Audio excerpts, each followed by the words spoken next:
Hola a todos, bienvenidos a este espacio de diálogo. Hoy tenemos la gran fortuna y el privilegio de tener a Monseñor Nelson Jair.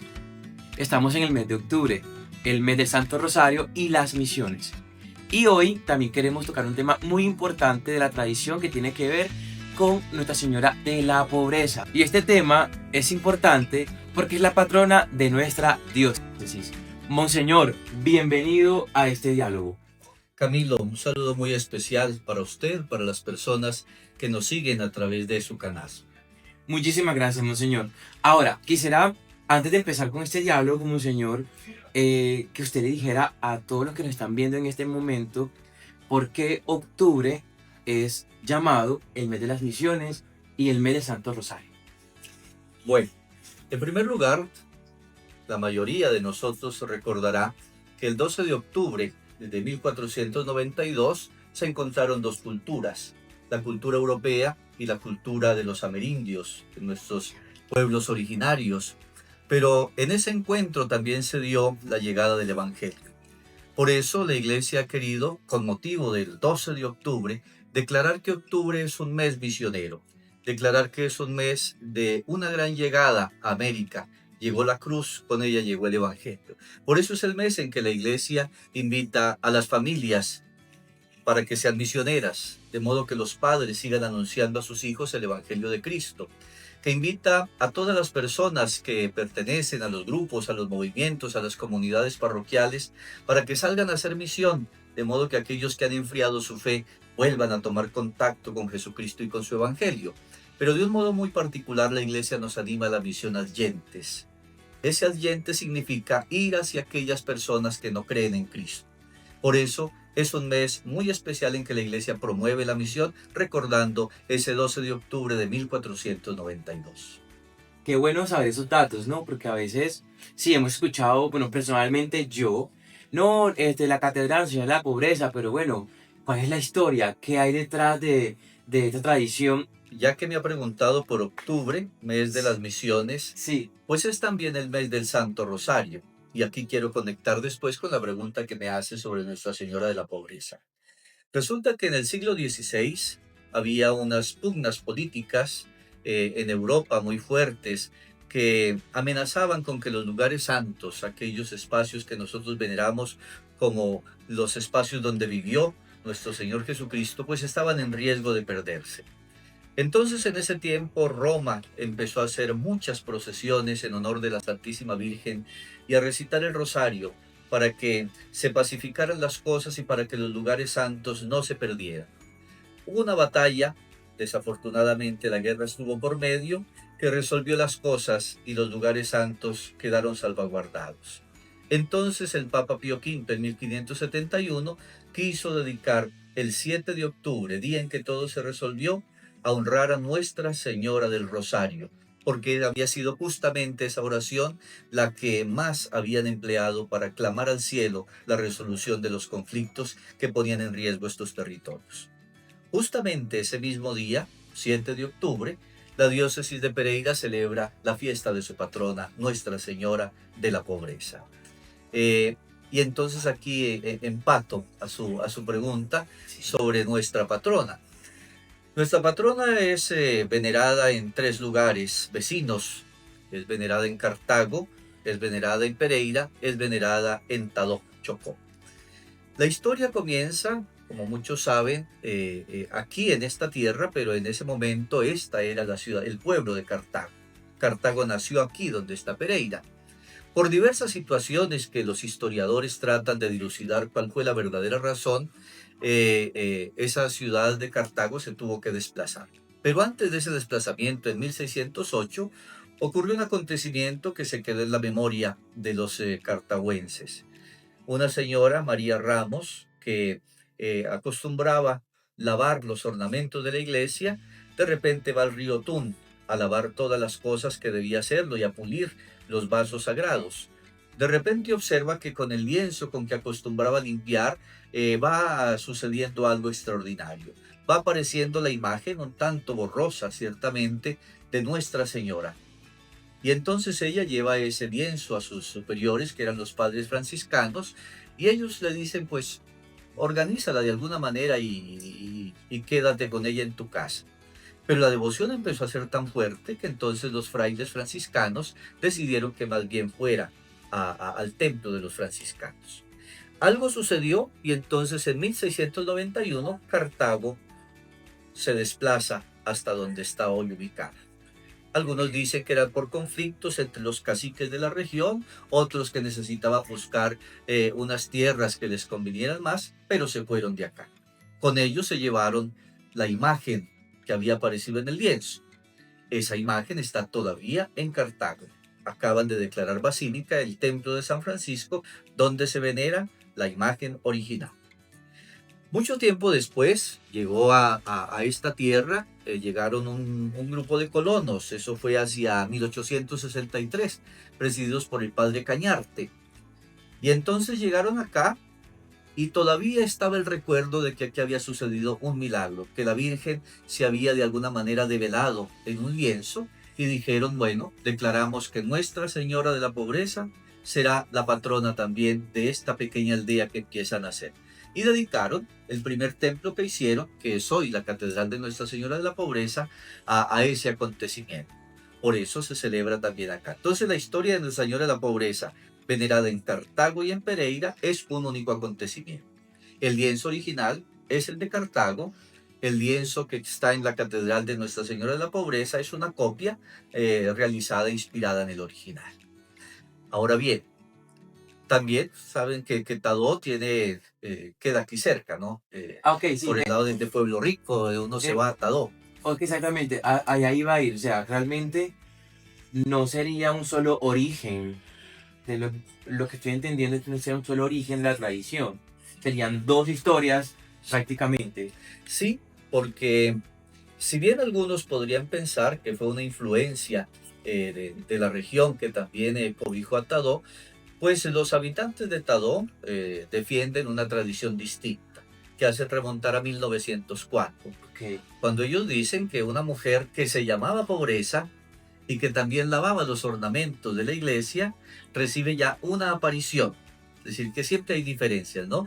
Mientras la de Cartago Pereira se remonta a 1608, la de Tadó se remonta a 1903. La de Chocó. La del Chocó. La de Chocó, sí. Okay. Mientras en Cartago Pereira se habla de un lienzo donde aparece una imagen, allí se habla de una aparición de la Virgen, mientras aquí se habla de una señora que se llamaba María Ramos, allá se habla de una señora que se llamaba Pobreza. Okay.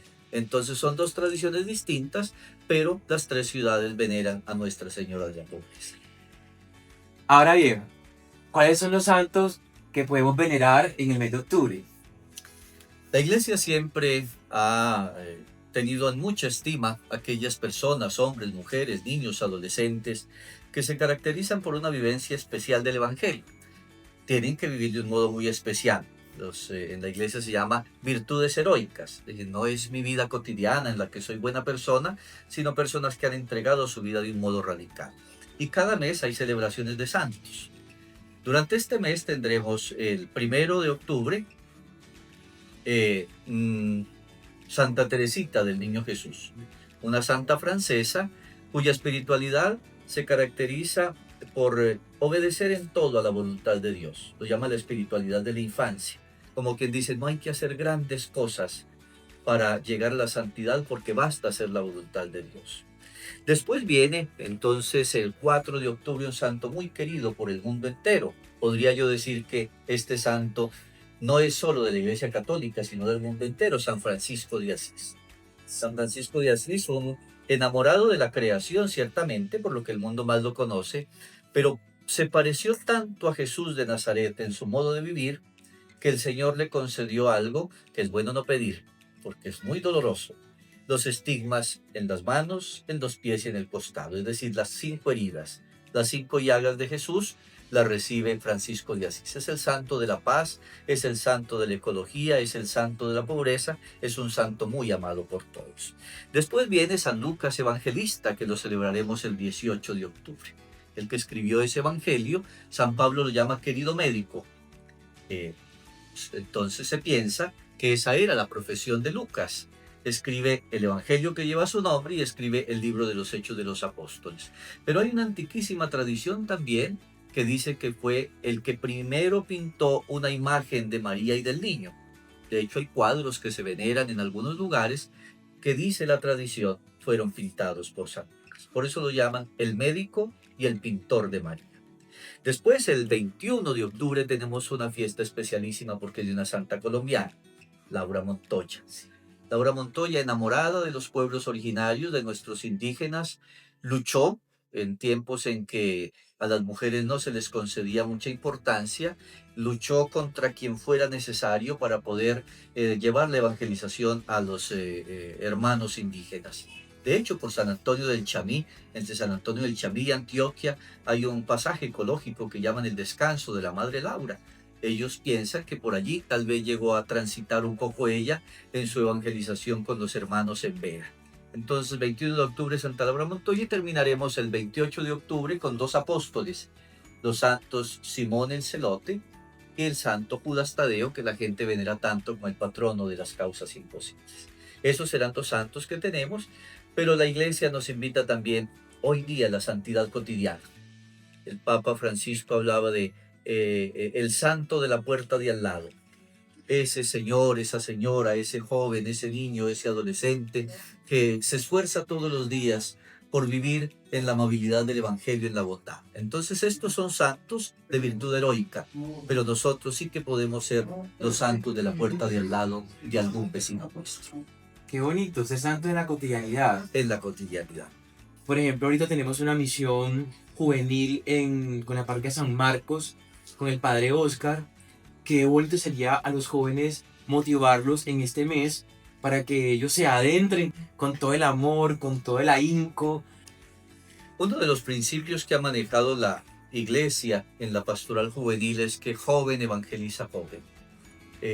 Tiene un impacto mayor, no significa que yo no pueda dar una palabra misionera a un joven, pero obviamente el impacto de un muchacho que anuncia el Evangelio es muy grande, muy intenso en medio de la comunidad y en medio de sus coetáneos, porque no es lo que esperan muchos de ellos. He sabido que estuvieron ustedes haciendo una misión por la vida hace poco y que se pararon en semáforos, que anunciaron el Evangelio de la vida, que mostraron el sentido positivo de la vida. Eso impacta, eso impacta. Entonces, yo me alegro mucho de estas iniciativas e invito a los jóvenes que también saquen ese coraje, esa espontaneidad que normalmente manejan, para que el Evangelio sea conocido con la frescura de la juventud. Por eso, joven evangeliza joven, tiene que ser una consigna que sigamos en adelante. Ahora, volviendo al tema de la señora de la pobreza, entonces, tanto en Cartago como en Tadó, la Virgen quiso recordarnos la importancia de la pobreza de espíritu. ¿Es correcto? Sí, sí. Bueno, hay dos clases de pobreza, ¿cierto? Está la pobreza sociológica, que muchas veces ni se elige, ni se desea, ni se ama. Es la del que le tocó vivir situaciones de miseria y eso le amarga un poco la existencia. La pobreza que propone Jesús es una pobreza que se acoge, es una pobreza que sobre todo quiere dar espacio de libertad. Es un estar libre de apegos para dejar un espacio grande a que Dios entre en nuestra vida. Entonces lo que les diría hoy es, tratemos de no apegarnos a las cosas porque nos robarán libertad. La consigna hoy, en un mundo donde a todos nos gusta consumir demasiado, es llegar a necesitar poco. El que necesita poco está siempre contento con aquello que la vida le puede dar. Había algún filósofo muy antiguo que decía, deseo poco y lo poco que deseo, lo deseo poco. Eso genera una libertad enorme y fue lo que Cristo quiso decirnos también a su manera desde su mensaje religioso.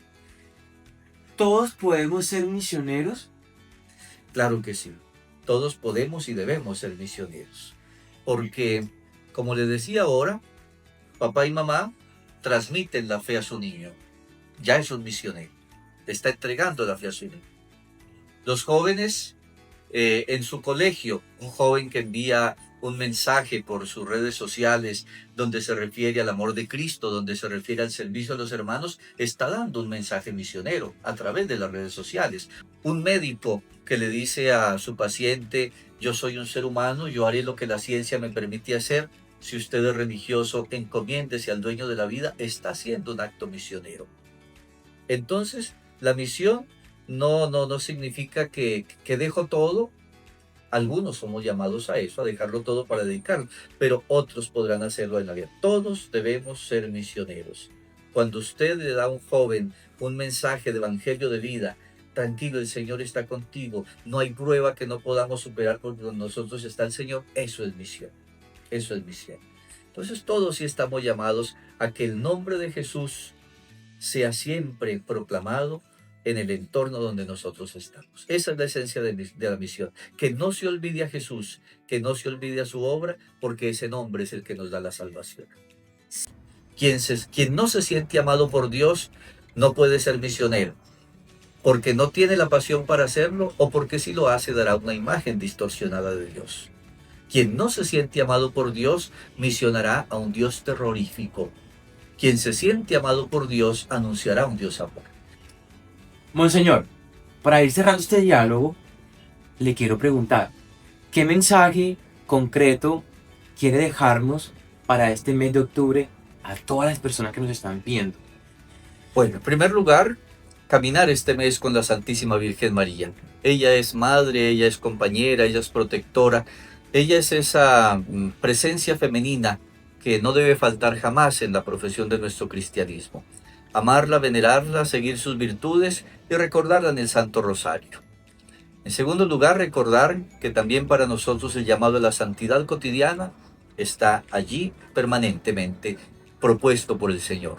La santidad de todos los días, la santidad de levantarse con alegría, de servir, de saludar con amabilidad, de prestarle un servicio a quien lo necesita. La santidad en la vida cotidiana y venerar y valorar al santo de la puerta de al lado, como nos enseñaba el Papa Francisco. Y también a que alguna persona durante este mes de octubre le anuncien el Evangelio, le recuerden que Cristo está vivo, que Cristo es el Señor. Son cosas sencillas que todos podrán hacer desde la cotidianidad de su casa, de su trabajo, de su colegio, de su vida diaria. Muchísimas gracias por este espacio.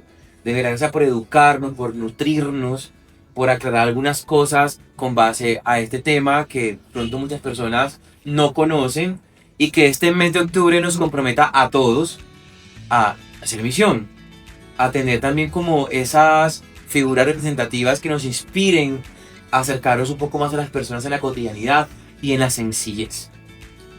Con gusto, Camilo, gracias también a usted por este servicio misionero que presta desde el mundo digital, y a todos los que nos han visto en este espacio, pues les deseo que la bendición del Señor y que la compañía de Nuestra Señora de la Pobreza estén siempre con ustedes y los acompañen en todas sus obras. Muchas gracias. Muchas gracias, Monseñor, y a todos, gracias por este espacio. Bendiciones. Chao.